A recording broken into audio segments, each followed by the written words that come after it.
नमस्कार दोस्तों, मैं आपका मित्र अभय से फिर से हाजिर हूँ एक नई कहानी के साथ। सबसे पहले आप सभी का धन्यवाद कि आपने मेरी पिछली कहानी को इतना प्यार दिया। आपके सभी के कमेंट मेरे लिए बहुत मायने रखते हैं। आइए आपको ले चलता हूँ एक ऐसी काल्पनिक कहानी की ओर जहाँ एक शादीशुदा औरत अपने पति से बेवफाई करते हुए पकड़ी जाती है और उसका पति उसे इस बात की सज़ा देता है। इस कहानी के मुख्य किरदार में है अनन्या, उम्र 26 साल, जो अमीर परिवार की बहू है, जिसकी शादी आज से 3 साल पहले विशाल के साथ हुई थी। विशाल तो बड़ा ही सीधा साधा था, पर अनन्या शुरू से ही घमंडी और पैसों की लालची औरत थी। शुरू के दिनों में तो सब ठीक था, पर जैसे जैसे शादी पुरानी होती गई, आए दिन उन दोनों में किसी न किसी बात पर झगड़ा होने लगा। रोज की झगड़ों से विशाल बहुत ज़्यादा दुखी था। वैसे वह यह बात किसी को बताना नहीं चाह रहा था, पर एक रात दारू के नशे में उसने सब सच्चाई जिगरी दोस्तों को बता दी। अर्जुन और यश दोनों विशाल के बचपन के दोस्त थे। विशाल की परेशानी जानकर वे दोनों भी बड़े दुखी हुए। पुलिस वाला होने के कारण अर्जुन अपने दोस्तों विशाल और यश से ज़्यादा चतुर और निडर था। उसने तो साफ साफ बोल दिया कि उसे अनन्या के चित्र के ऊपर संदेह हो रहा है। विशाल नशे में होने के बावजूद अर्जुन पर चिल्लाते हुए बोला, क्या बकवास कर रहा है साले, तेरी भाभी है वो, कुछ तो शर्म कर। तो विशाल को शांत करते हुए अर्जुन बोला, तो तू ही बता, क्या कारण है जो आज तू इस परेशानी से गुजर रहा है। तू भूला है मेरे भाई, पर ये दुनिया बड़ी कुत्ती है। खैर, बात आई और दारू के साथ ख़त्म भी हो गई, पर अर्जुन के शब्द विशाल के दिमाग में घूम रहे थे। सबसे पहले उसने अनन्या के मोबाइल की जांच की। दुर्भाग्य से अर्जुन का संदेश सच निकला। अनन्या का सच में किसी कबीर नाम के व्यापारी के साथ चक्कर चल रहा था। अपनी पत्नी की करतूतों से विशाल गुस्से से आग बबूला हो गया था, पर उसे समझ नहीं आ रहा था कि इस समस्या का समाधान कैसे किया जाए। 2 दिन बाद किसी से नहीं मिला। इधर अर्जुन और यश को लगा कि शायद उनकी बात से नाराज होकर विशाल उनसे मिलने नहीं आ रहा है। जब अर्जुन और यश विशाल के घर उसकी माफ़ी मांगने गए तो विशाल बहुत रोया और उसने सारी सच्चाई दोनों को बता दी।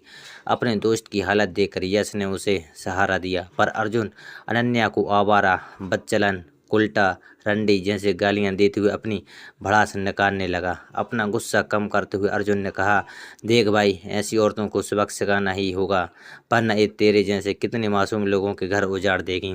विशाल हताश और उदास भरे स्वर में बोला, मैं भी यही चाहता हूँ भाई, पर मुझे समझ नहीं आ रहा कि मैं कैसे उसे सबक सिखाऊंगा। तब विशाल को हिम्मत देते हुए अर्जुन बोला, अरे तू क्यों चिंता करता है भाई, तेरा ये दोस्त है ना, मैं पुलिस वाला हूँ, अब तुम देख मैं क्या हाल करता हूँ उसका। उसी रात अर्जुन ने अनन्या के मोबाइल नंबर और बाकी की सारी जानकारी विशाल से ले ली और अगले ही दिन वह अनन्या और उसके यार कबीर के खिलाफ सबूत जमा करने लगा। उसे पता चला कि कबीर शादीशुदा है। शहर में उसके खुद के 2 जिम हैं और शायद अनन्या और कबीर की पहचान इसी जिम में हुई थी। कबीर का अपनी बीवी नैना के प्रति व्यवहार बिल्कुल ठीक नहीं था। हर बार वह नैना और उसके परिवार को जलील करता है। नैना के अब्बू अम्मी को मारने की धमकी देना, पैसों के लिए धमकाना, तलाक का डर दिखाना, ये सब रोज का खेल था। पर अब चुनौती यह थी कि उन दोनों को रंगे हाथ पकड़कर पुख्ता सबूत जमा करना, ताकि उन दोनों को कड़ी से कड़ी सजा मिल सके। अर्जुन ने ये सारी जानकारी विशाल और यश को बताई। विशाल अपने चरित्रहीन पत्नी अनन्या की करतूतें सुनकर दुखी हुआ। अनन्या की असलियत सुनकर विशाल और यश दोनों हैरान थे। उन तीनों को समझ नहीं आ रहा था कि अब आगे क्या करना है।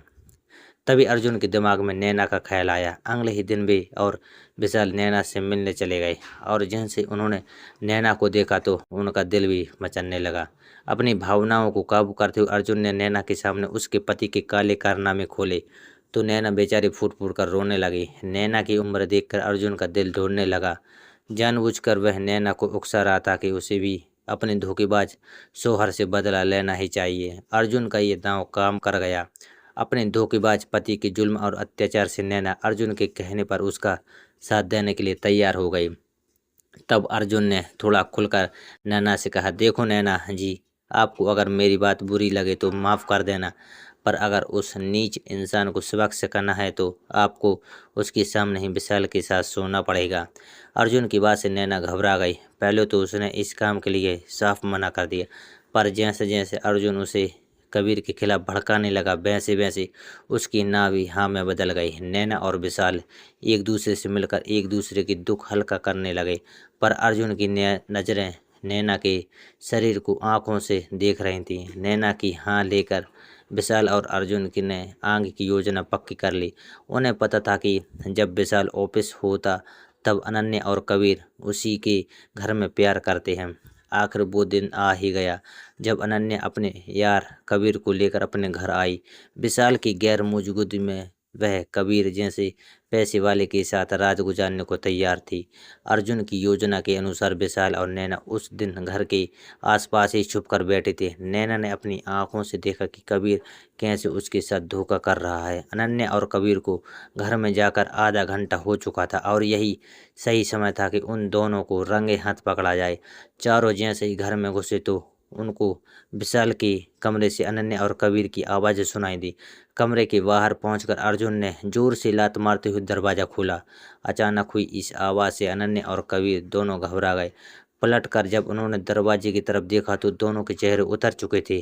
क्रोधित विशाल ने अनन्या पर थप्पड़ों की बरसात करते हुए कहा, औरत, ये गुल खिला रही है तू मेरे पीठ पीछे, अब देखती रह क्या हल करता हूँ।